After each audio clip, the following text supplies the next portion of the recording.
Iran క్షిపణి దాడి ఖతర్లోని భారతీయులు అప్రమత్తంగా ఉండాలని భారత ఎంబసీ సూచన. ఆపరేషన్ సింధు ఇరాన్ నుంచి ఢిల్లీకి చేరుకున్న 10 మంది ఏపీ విద్యార్థులు. హైదరాబాద్ లో రీజనల్ రింగ్ రోడ్ దక్షిణ భాగ అలైన్మెంట్ ఆమోదం.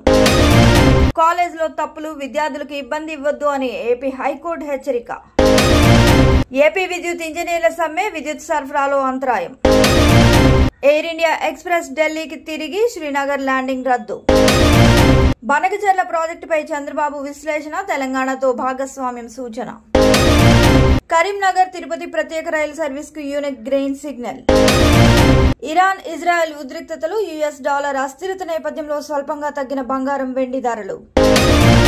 జూలై 1 నుంచి బ్యాంకింగ్ నియమాలలో మార్పులు, ఏటీఎం డెబిట్ కార్డులపై ఛార్జీల మోత. 2వ సెంచరీతో ఇంగ్లీష్ వాళ్ళ తాట తీసిన రిషబ్ పంత్ కట్ చేస్తే అరుదైన రికార్డులో మోస్ట్ ఎనర్జెటిక్ ప్లేయర్.